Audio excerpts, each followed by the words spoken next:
그래서 우리나라에는 사유지이긴 하지만 건폐율 용적률이 정해져 있고 거기에 맞춰서 건물을 지었는데 거기에 맞춰서 짓는다 하더라도 내 마음대로 노래방도 넣고 주점도 넣고 숙박업소도 넣고 이렇게 할 수가 없다. 건물마다 건축물마다 이렇게 용도를 정해놨어요. 근데 요즘에는 이게 되게 중요합니다. 용도가. 왜냐하면 용도 변경을 잘 안 해줘요. 이제 좀 빡세졌어요. 용도 변경 자체가. 그래서 일례로 이제 예를 들어서 동대구역에서 동대구로 라인으로 건축물 대장을 떼보시면 1층에 업무시설 뭐 이렇게 돼 있는 것들이 있거든요. 업무시설. 근데 이게 용도 변경을 지금 하려면 기본적으로 제일 많이 부딪히는 게 장애인 시설. 장애인들이 휠체어를 타고 그 건물에 진입을 할 수 있냐 없냐. 근데 이 80년대에 지어진 건물들이라서 좁고 계단밖에 없어요. 그럼 일단 계단은 비탈을 만들어서 할 수 있습니다. 근데 들어갔는데 1층이나 2층이나 하여튼 화장실, 장애인용 화장실이 또 갖춰져야 되거든요. 그러면 장애인 화장실 휠체어 타고 들어갈 수 있는 화장실, 그거 만들기가 쉽지 않아요. 2층이든 3층이든. 그리고 좁고, 그래서 그게 되어야 일단 용도 변경이 될지 안 될지 봐야 되는데, 일단 그거 하고, 뭐 소방법하고, 이런 부분에 있어가지고, 옛날 건물들은 대부분이 통과가 쉽지 않아서 용도 변경이 쉽지 않아서 그래서 그런 부분들도 지금은 그런 건물들을 만약에 매입한다 하거나 하시면 건축물 대장을 필히 확인하고 용도 변경도 가능할지까지도 봐야 되는 거죠. 그래서 지금 그런 건물들은 내놨는데도 잘 안 팔리고 1층이 예전에는 은행이 들어와 있어서 업무시설로 은행이 들어와 있었는데 지금은 이 은행이 빠져나가고 난 다음에 아직까지도 이게 지금 몇 년째 세가 안 나가요. 임대가 안 나가요. 용도 변경이 잘 안 되니까. 그래서 업무시설이 용도 중에 제일 밑에 있거든요. 우리 근린생활시설보다도 밑에예요. 그 말은 좀 이따 내용이 나올 텐데 그 말은 그 업무시설은 근린생활시설을 하려고 해도 용도 변경을 해야 된다는 얘기예요. 그래서 우리가 이렇게 건물을 지었다 하더라도 거기에 맞게끔 용도가 다 정해져 있는데 이게 29가지로 나눠져 있습니다. 그래서 이 뒤에 내용에 가시면 근린생활시설은 우리가 흔히 집 앞에 나와가지고 아파트 상가나 인근에 우리 아파트 인근에 들어와 있는 업종들이 대부분이 근린생활시설이라고 보시면 돼요. 미용실, 음식점, 세탁소, 뭐 편의점, 당구장 뭐 이런 주위에 있는 이게 근린생활시설인데 이 근린생활시설이죠. 슈퍼, 체육시설, 동사무소, 금융업소 뭐 이런 거 있는데 요게 면적에 또 따라가지고 근린생활시설이냐 아니면 그 면적보다 크게 되면은 다른 용도시설로 바꿔줘야 되는 거죠. 면적. 그래서 면적이 슈퍼마켓이다. 1000제곱미터 미만이다. 그럼 한 300평 정도, 330평 정도 되는 미만이면 330평 미만이면 근린생활시설에서 할 수 있지만 330평이 넘어가게 되면 판매시설로 용도가 변경이 돼야 된다는 거예요. 그러면 아까 말씀드린 것처럼 용도를 변경하려면 소방법이나 장애인 시설이나 이게 더 갖춰져야 되니까 조금 더 어려워지겠죠. 단란주점도 보시면 150제곱미터 미만, 그러면 한 45평 정도? 45평 미만이면 근생에서 할 수 있는데 45평이 넘어가면 위락시설로 용도 변경을 해줘야 돼요. 용도 변경. 근데 위락시설로 가려면은 용도 변경이 쉽지 않습니다. 세금도 위락시설로 가면 세금도 재산세도 한 5배가 비싸고 그래서 약간 편법 요즘에는 잘 안 보이긴 하던데 우리가 2층에 이렇게 계단 밟고 올라가면 한쪽에는 주점, 한쪽에는 노래방 이렇게 했었죠. 근데 이것도 이제 이렇게 편법을 쓰다가 요즘에는 이렇게 안 하더라고요. 이제 단속이 되죠. 어차피 이래나 저래나. 노래방과 주점의 차이는 세금 말고 술. 여자 안 돼. 여자 주점이 되잖아. 주점이 안 돼요. 돼요. 안 돼요. 단란 주점은 안 되고 주점은 돼요. 그거 저걸로 가야죠. 저거 유흥으로 가야죠. 유흥주점. 아 그래 유흥주점. 요건 단란주점. 여기 술을 팔 수 있냐 없냐, 노래방이 되냐 안 되냐, 노래방에서 술을 팔 수 있냐 없냐, 뭐 없죠. 그래서 그 면적에 따라 가지고 건축물 용도가 맞게끔 들어가야 된다. 대지 면적을 우리가 산정을 하면 수평 투영 면적이다. 그러니까 위에서 이렇게 바라봤을 때 수평 투영 면적이고 그 다음에는 건축선이 들어옵니다. 건축선을 지정해 놓은 건 대지하고 도로 관계에서 건축물이나 공작물을 설치할 수 있는 한계선. 그러니까 도로 교통도 원활해야 되고 그 다음에 화재가 났을 때 집이 너무 따닥따닥 붙어 있으면 바로바로 다 화재가 날 수 있기 때문에 조금 띄워져야 되는 거죠.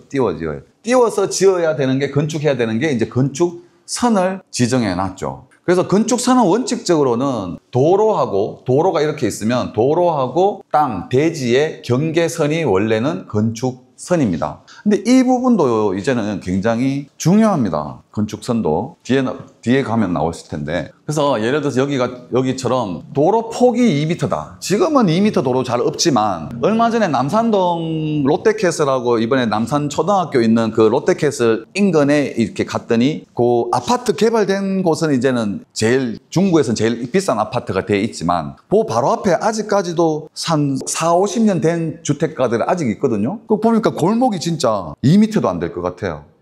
진짜 리어카 정도 들어가는 딱 리어카 사이즈 정도 골목. 아직까지 그런 골목이 있어요. 대구 시내에 아직까지 도시가스 안 들어온 곳이 굉장히 많습니다. 도시가스 안 깔린 지역이. 그래서 예를 들어서 도로 폭이 2m다. 그러면은 건축선을 4m 골목을 만들어줘야 되거든요. 4m 도로를 만들어줘야 돼요. 2m 도로가 있다. 근데 땅이 이렇게 대지가 접해 있지만 원래는 이 건축선을 여기서 지정해가지고 내가 건물을 지을 수 있어야 되는데 이걸 4m 도로를 만들어줘야 되기 때문에 왜? 4m 도로가 확보가 되어야 건축 허가 납니다. 건축허가. 그래서 옛날에는 어쩔 수 없이 2m 도로였지만 그래서 양쪽 대지에다가 1m씩 경계선을 건축선을 그어주고 내가 만약에 건축을 한다면은 이 1m를 확 뺀 상태에서 내가 건축 행위를 할 수 있다는 겁니다. 2m 도로의 중심선을 그어가지고 이쪽으로 2m, 이쪽으로 2m, 4m를 확보를 해주라는 거죠. 그래야 불이 나더라도 작은 소방차라도 들어가야 될 것이고 화재라든지 모든 부분에서 4m 도로도 좀 좁죠. 사실 도로도 좁은데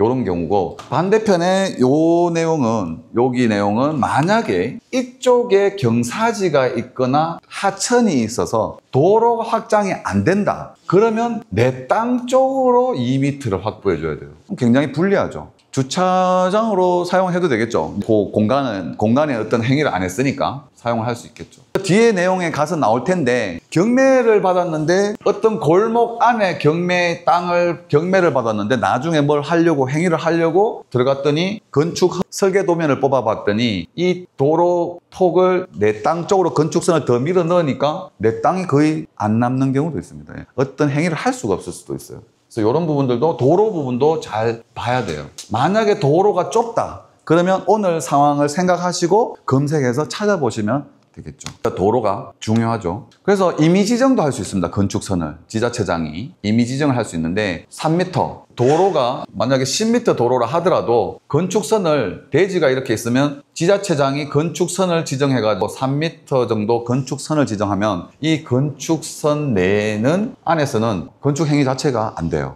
그러면 우리가 보통 보면 길 가다 보시면 옛날에 건물 짓는 상가들은 이렇게 건물이 쭉 지어져 있는데 길 가다 보면 쑥 들어간 거 있어요. 쑥 들어간 것들. 여기는 건축선이 지정이 돼 있다고 보시면 될 거예요. 이런 부분들. 그래서 요 토지 이용 계획 같은 걸 떼보시면 3m 건축선 지정 구역이다 이렇게 표시가 돼 있어요. 교재에 있죠. 보시면 되고 건축선도 중요하지만 1조의 확보를 위한 높이 제한. 그러니까 저게 뭐냐면 높이의 반을 띄워서 지어라. 앞집에 땅이 있고 내 땅이 있으면 대지 경계선이 있겠죠. 근데 내가 건물을 짓는데 이 높이의 반, 만약에 그러면은 12m를 짓는다고 하면 3m, 한 층이 한 3m 되거든요. 그러면 4층을 지으면 12m죠. 근데 12m를 지으려면 이 대지 경계선으로부터 반, 그러면 12m의 반이면 6m죠. 6m를 띄우라는 얘기예요. 왜? 뒷집이 햇빛을 봐야 되니까.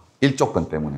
그러면 뒷집이 있다. 그러면 이 집의 대지 경계선으로부터 6m를 띄워야 된다. 그래서 우리가 그 동네에 보시면 원룸 건물 이렇게 지어졌는 거 보면 뒤에 꼭대기층이 약간 그 판넬 같은 것, 정크 판넬 같은 이 판넬로 마감된 집들이 있어요. 이 집들은 원래 허가 날 때는 이렇게 허가를 내죠. 왜? 경계선으로부터 6m를 띄우라고 했으니까, 높이의 반을 띄우라고 했으니까 띄워서 지은 상태에서 건축 허가를 내고 건축 허가를 받고 난 다음에 요걸 다시 가대기, 흔히 얘기하는 가대기로 막죠. 근데 요거를 만들어 놓을 때 보통 이쪽은 주방 쪽이에요. 주방. 그러면 싱크대 놓을 자리하고 수도 배관 깔았는 자리하고 다 만들어 놔요. 그러면서 허가만 받고 난 다음에 요걸 판넬로 만들면서 주방으로 다 만들어 놓죠. 그러면서 예전에는 이 뒷집에 가가지고 뒷집에서 민원 넣으면 이거 안 되거든요. 그래서 뒷집 가가지고 이 건축주들이 가가지고 사정도 하고 고기도 좀 사다 주고 이렇게 해서 이렇게 많이 했어요. 근데 이게 또 중요한 게, 제 아시는 분이 얼마 전에 전화가 와가지고 달서구 상인동 쪽, 송현동 쪽에 이 원룸 건물을 샀는데 사고 3개월인가 지금 지났는데 구청에서 이거 원상 회복하라고 나온 거예요. 그러면 날라오면 어떻게 되냐? 이거 다 철거해야 되고요. 철거하고 철거해가지고 철거했는 사진 찍고 구청에 신고하고 자, 다 철거했습니다 하고 신고한 상태에서 다시 뭐 방을 임대를 안 놓을 수는 없으니까 다시 재설치를 하기도 합니다. 근데 문제는 그래서 이게 비용이 들죠, 비용이. 한 1,000만 원 정도는 들 겁니다. 뜯어냈다가 다시 설치해야 되니까. 지금 인건비도 오르고 재료값도 올라서 더 올랐을 수도 있는데 어쨌거나 비용 발생을 하죠. 민원이 들어오면 어쩔 수 없어요. 그러니까 비용이 발생하잖아요. 그래서 아까 그분이 매입을 했는 분이 연락 와가지고 이거 어떻게 해야 되냐. 그러면 중개인이 있고 팔았는 사람이 있죠. 매도인 A가 있겠죠. 매도인에게 이 사람이 B가 샀는 사람이 중개사하고 팔았는 사람한테 얘기를 하면 이분들이 사실 물어줘야겠죠. 근데 일단 이 사람은 팔았는 사람은 벌써 팔았기 때문에 나 몰라라고요. 일단 돈 다 받았기 때문에 중개사분도 사실 해결 방법이 없어요. 근데 이분도 당연히 다칩니다. 왜냐하면 중대하자에 설명을 해야 되는, 분명히 필히 설명을 했었어야 되는 부분인데 얘기 안 하고 대부분 이렇게 설명하겠죠. 원래 다 그렇습니다. 그냥 이래 다 거래하고 다 합니다라고 했겠죠. 그러면 일단 답답한 사람은 일단 B예요. 소송 걸거나 소송 걸면 물론 배상 받을 수는 있겠지만 이분은 앞으로도 이 불법 건축물이 계속 끼고 가야 되는 거예요. 그죠? 그러면 이 B가 구청 가가지고 우리 집만 그렇냐? 우리 동네 다 그렇다. 그럼 내 이거 다 민원 넣을까? 하면 구청에서는 민원 넣으세요 합니다. 다른 방법이 없잖아요, 공무원은. 그렇다고 다른데 다 그러니까 그럼 당신도 봐줄게는 안 되잖아요. 민원 넣으세요 하거든요. 그럼 민원 넣으면요, 구청에서 그거 다 날릴 수밖에 없어요. 원상 회복하라고. 그래서 이거는 불법 건축물이니까 어떻게든 뭐 해결은 될 수도 있겠지만 어쨌거나 당사자는 좀 마음고생하겠죠. 그리고 나중에 매물로 내놓는다 하더라도 이걸 아는 사람들은 잘 안 사겠죠. 근데 이 얘기를 하면, 근데 우리가 주택을 사면 집 방향이 어느 쪽을 선호합니까? 남향이죠. 남향집. 남향집이란 건 도로가 남쪽에 있겠죠. 도로가 남쪽. 남향집을 선호하는데 이 남향의 도로를 물었는 데다가 이 원룸 건물을 지을 때만 해당이 된다. 그 말은 뭐냐면, 그러니까 북쪽인 거죠. 북쪽에 집이 있을 때 일조권의 영향을 받는 거죠. 그래서 원래 우리가 주택을 구매를 하면 남향집을 선호하지만 저런 원룸 건물을 지을 때에는 북쪽 도로를 선호합니다. 북향도로. 북쪽에 만약에 집이 없고 도로가 있다면